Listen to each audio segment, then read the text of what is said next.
Welcome back to a special segment of football today with Marcus and the Stats Guy. We're going to cover a huge preview for the EPL Cup final between Chelsea and Liverpool. Let's get into it, Marcus, straight into it. Chelsea, we're going to start with. We're going to do a breakdown of both teams, at Chelsea and Liverpool, and look at their runs, the best players, who we think is going to win, and everything in this game. So we'll start with Chelsea. What do you got for us there? Well, I'm excited. You got your Chelsea retro kit on? I didn't think there was going to be any silverware up for grabs from my club. No way. This season. And we'll get on to Liverpool later, but with their injury worries, you never know. Chelsea might have a chance. Yep. But they had Brighton, Blackburn, Newcastle, Middlesbrough. I think AFC Wimbledon was in there beforehand as well, but that was their run-in to the final. And since 2000, Chelsea have actually reached the most domestic finals out of any top six Premier League club. That doesn't surprise me, actually. Yeah. So they've reached 18, won 9, so a 50% record. Meanwhile, Liverpool have reached 10 and won 7. So 70% record. That's a very good record, yeah. So Chelsea's form has slightly improved as well. Heading into this game, obviously there was a win against Villa in the FA Cup. Then a win against Palace in the 90th minute, thanks to Conor Gallagher. Yep. And then a draw against City, which was a good performance as well. Yeah, the form's actually been really good. Like compared to Chelsea literally a month ago, it's still a little bit inconsistent. But the fact that we've got, or Chelsea's got 3 games in a row where there's no loss, that's just unheard of in the last 2 years, really. So they're coming into form at the right time. They've got some of their players back from injury, things like that. I think the matchup isn't too bad, especially when you got Liverpool with some injuries. And Chelsea in a final, it still can go either way. So it's going to be interesting. Other than Liverpool at Anfield, Chelsea have played pretty well against the top 6 clubs so far this season. Obviously, they drew against Liverpool on the opening day of the season.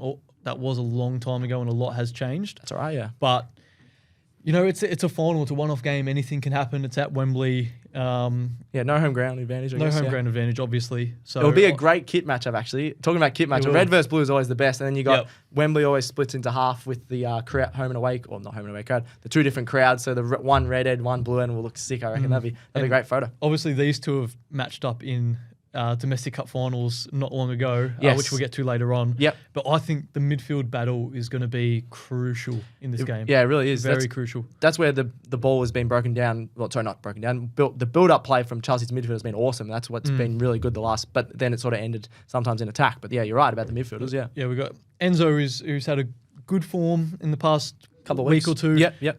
Gallagher, who's been great all season. Caicedo, who's been pretty good for a couple of months now.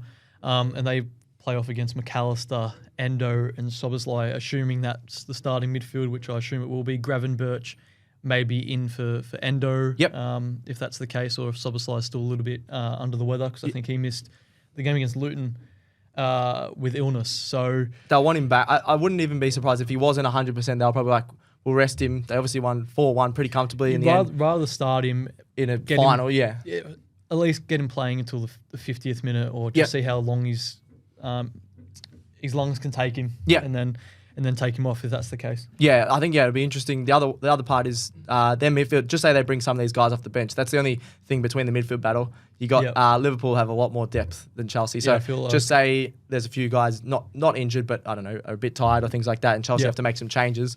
You're going to back Liverpool when it's making some changes. That's the only thing Chelsea fans should probably be worried about. Yeah, like they both have a lot of attacking threat. Probably Liverpool edge that.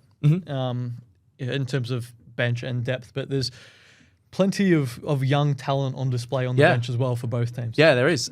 So continue on for a bit of Chelsea. Big player we're going to talk about. Who's going to be the game changer in the final for Chelsea, Marcus? Well, I'm going to lean on Petrovic. Oh, the big keeper. Probably not someone you would have expected me to say. No, but considering Liverpool are going to have chances and they've scored a ridiculous amount of goals in recent weeks, they're always going to have chances. So Petrovic is going to have to make a decent amount of saves. And he made some good saves at Anfield actually not long ago, even though we did concede quite a few goals. And he's just been a real shining light actually. He has. He came in when there were some injuries, and then he dominated in the cup game, and everyone's gone, no way he's going to replace Robert Sanchez. Robert Sanchez did really well at Brighton. Obviously, one of those guys that we just Chelsea picked up because they went really well. Because why not? Because they just had to spend heaps of money. Yep. But then Petrovic has come in and go, no, I'm not getting rid of this. I'd rather going forward when they're both fully fit. I'd rather have Petrovic in goal because I think he's better with his feet. Robert Sanchez is horrible with his feet. Yeah. So and it's going to be Petrovic versus Kelleher. Yeah. Yeah, and which you'd probably back. Oh, Carla's actually a really good backup keeper, I think, as well. He's not a bad backup keeper. He doesn't play as many games. It doesn't have, so I'd go Petrovic as well out of those two. Big player for me, Malo Gusto. I feel like when we sort of the start of the season, he had a few different stuff-ups, and I wasn't all on board with Gusto, but the last couple of months he's been awesome. He's been fantastic. Sort of been tracking really well from defense to offense on that wing. He's going to be one-on-one with Salah, which we were talking about before the show. Which most likely. Salah didn't play this morning at our time against Luton, but I think Salah should come back, and this will be a really interesting matchup. Salah obviously is the better player, but the way Gusto's been playing, I think that's going to be the crucial matchup. And if he can shut him down, even get him on the counter attack a couple of times, things like that, I think really even good. just put him off a little bit. Like Gusto was really good against Jeremy Doku when he came up against him. He was. Obviously, there's a big class difference between Jeremy Doku and Mohamed Salah. But Mohamed Salah, he'll have at least one good chance. You got to just bank on that. Yeah, so and he usually finishes it if it's a good chance. As long as you just keep pushing him out wide, don't let him cut inside. But the thing is, he's so deadly on both feet, isn't he? Oh, he's so good. So that's the matchup that I'll be watching. And Petrovic in goal will be that'll be a bit of fun, I reckon. All right, so that's all the Chelsea stuff covered. They got a chance. That's what we're saying. I think the betting odds will be very against them. But they definitely have a chance because in a cup game, you never know what happens and it could go to the wire as you'll get into your predictions. Liverpool, obviously the other tie we're going to talk about. What was their run of form heading into this final?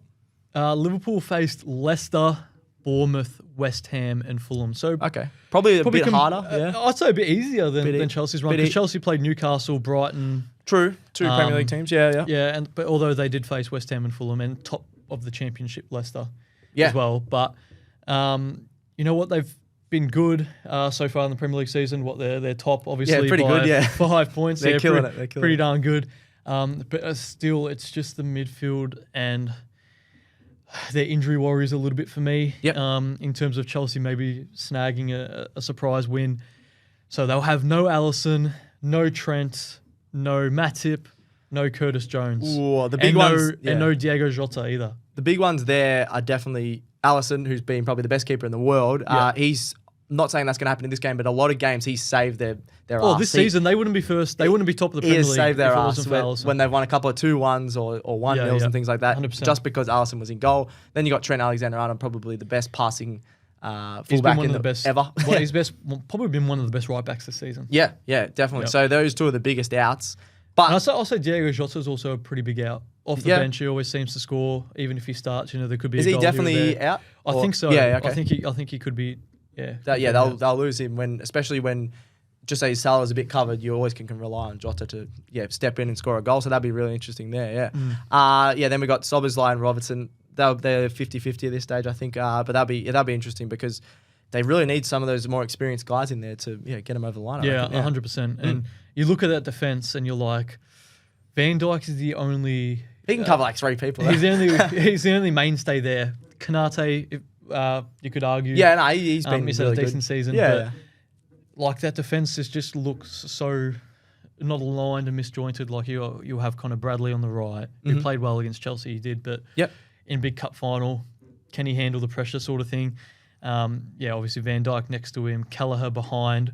And it's different because when you got Kelleher speaking behind you rather than Alisson, who's like telling you where to go. Well, Irish accent, it might feel a bit weird. The Irish accent might come into play now. But I don't know. I'm not fully sold on Liverpool and their lineup just yet. But defensively, they do have some worries. Yeah, no, you're not wrong there. What else has happened between these two sides? They've obviously met in some cup finals. You'd be disappointed being a Chelsea fan. Yep. On penalties, I believe. What happened there? Well, obviously played in the 21-22 season. We both made the EFL Cup final and the FA Cup final in the same season. I watched both of those. Played 2 months apart.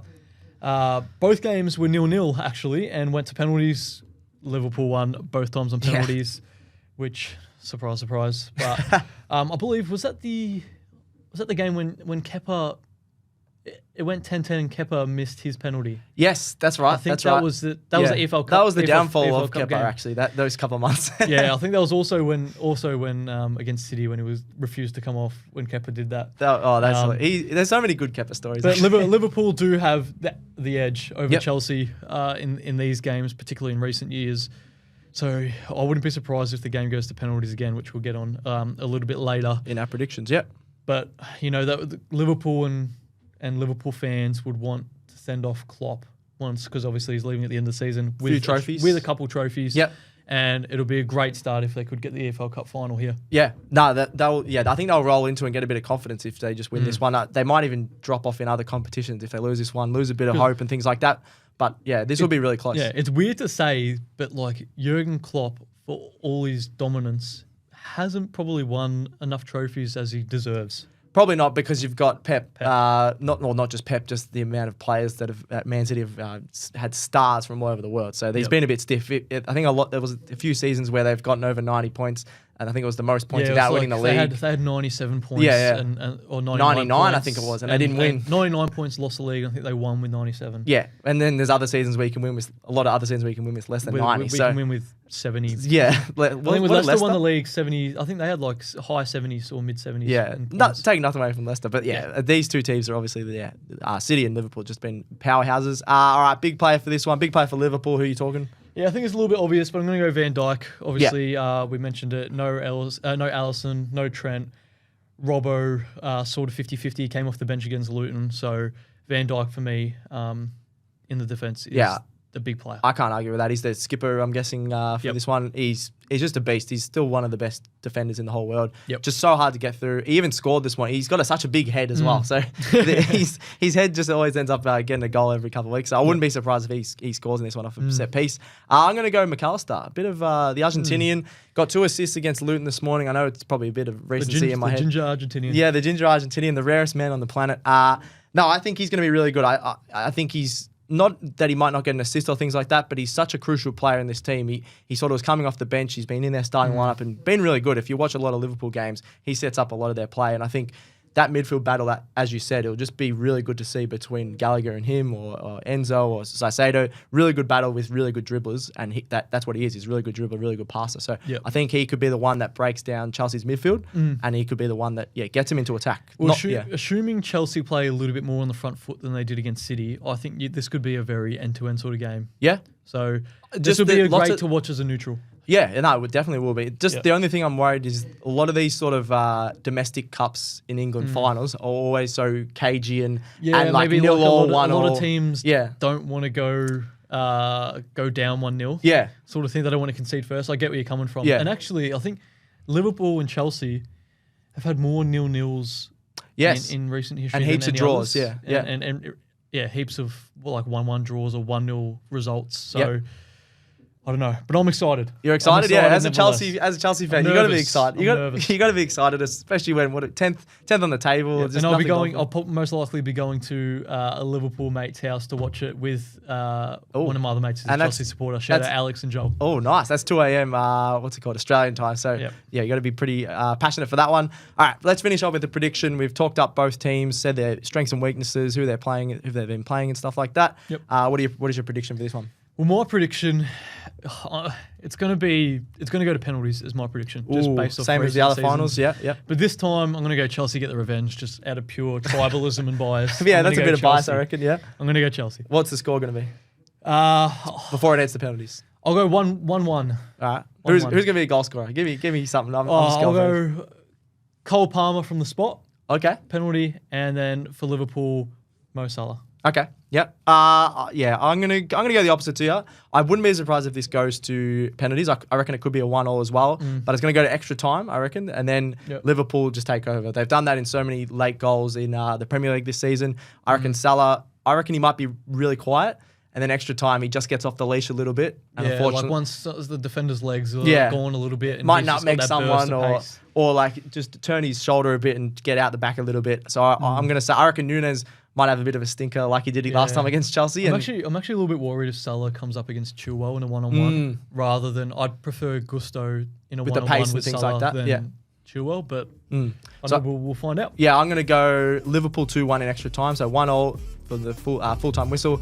Extra time, I reckon Liverpool are going to get the job done and break some Chelsea fans' hearts, unfortunately for you. Cheers. Why are you saying that? Wow. I don't know. We'll see what happens. Make sure you check out Football Today on all the socials. Subscribe to our YouTube channel. Check out our podcast wherever you get your podcasts. And Marcus, go Chelsea for you. 100%. I'm nervous. I'm anxious. Check out our combined 11 on the socials. Yeah, combined 11 as well. So, let us know how we went.